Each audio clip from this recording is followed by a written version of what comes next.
guys, I'm back with another video here, and if you didn't know, I believe Thursday when this phone was released.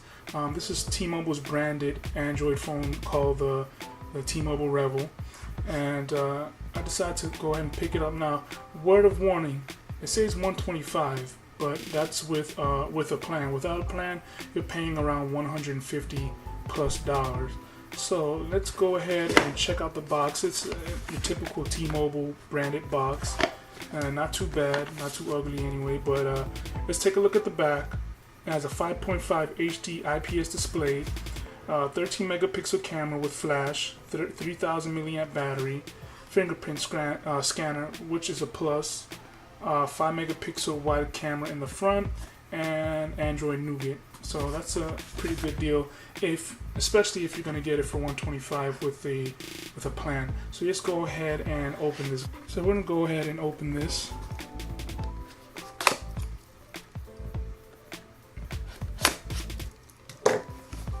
Slide this guy out. You see what comes with the device itself. So up front, you're going to be seeing the phone itself. Just go ahead and take a better look at it. So you have your volume, power, home, back, overview, and front-facing camera. And I think I'm just going off the bat here. Dual front-facing speakers, maybe. We'll see about that later on. So let me go ahead and pop this out. Put that off to the side first. Close this up. Don't want to scratch up anything. So it comes in here. Alright, so we have our SIM card, which I don't need. I'll just be transferring my old SIM card from my previous phone to here to test it out. A booklet that says welcome, start guide, which I highly doubt I'll need, but it's good for the newcomers out there. Let's see, I don't know if this is USB-C or micro. Let me just take a quick look in here, and unfortunately it uses micro. It's not a deal breaker. It's not going to be my daily driver phone. And your wall adapter. I mean, it's like I said, it's a good packaging outside of the box, but for their own branded phone, I thought they would do better with the wrapping and packaging and whatnot. But let's get straight to the phone itself. Let's go ahead and close that. So taking a look on the back, it's pretty much plastic. One thing I wish it did come with was multiple colors, but this is the only color that they're advertising.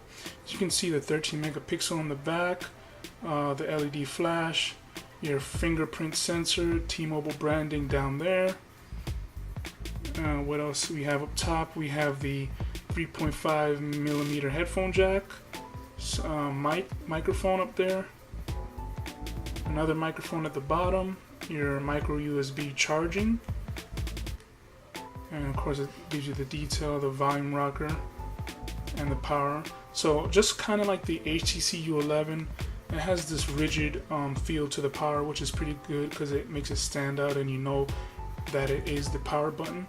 Up top, it looks like it actually has, that's pretty cool, it looks like flash right here. And then you have your front-facing camera, and like I said, I'm guessing dual speakers, hopefully. And nothing much on here. I'm guessing the SIM tray is inside, which is kind of a disappointment. I like it.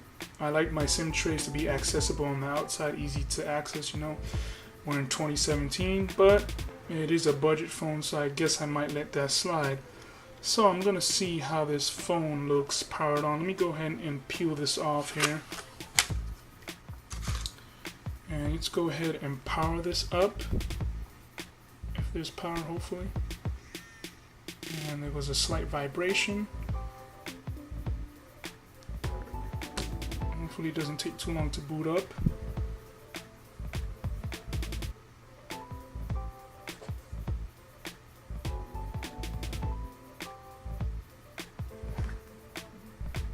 So here we go. Finally started up. Get started. And skip SIM card. I'm going to skip that. Let's see. Set up your 5049W. Start up as new. Let me go ahead and put this. Okay, so we're finally set up with the networking here, with the wireless networking. And I was checking network for a few finishing touches here, checking for update. If there's an update, I don't want to bore you with it, I'll just skip right through that. Checking for info. Now, while it's going through all this stuff here, it didn't really show the true specs on the box itself, but here goes some of the internal specs.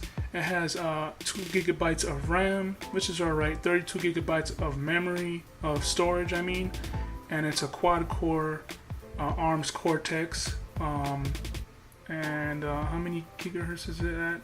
Doesn't really say, but I'll probably post that information at the bottom with other information about this phone. But other than that, just go ahead and skip. We're gonna skip that as well. Go to services, next.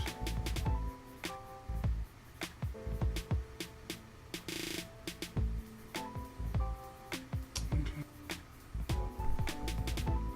I'll skip the fingerprint scanner. I want to do a separate video on that, see how quick it is, and basically an overview of the phone here. So skip anyway. Set up later. I'll tell you one thing, there's a lot of setup going on here when you're trying to get to the phone itself. Please ensure your SIM card.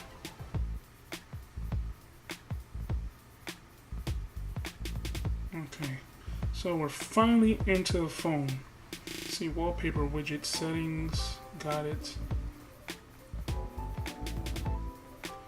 And the display isn't half bad. I believe it's a 720p display. It would have been nice if it was 1080p, but it is a budget phone, and there are other budget phones with 1080p screen, but this is T-Mobile. I guess later on when they're coming out with the next flagship phone or whatever phone they're branding here, it will be upgraded to 1080p, so it's not too bad for a first try. I'll have another video on this later on, guys. Go ahead and comment down below if you're thinking about picking this up. Again, if you're going to be on a plan, it will be $125 plus a little tax here, but if you're going to buy it outright, you're looking at $150 plus. So thanks for watching my video, guys. Comment down below, give this video a thumbs up, it would really help me out. Share this video if you would like.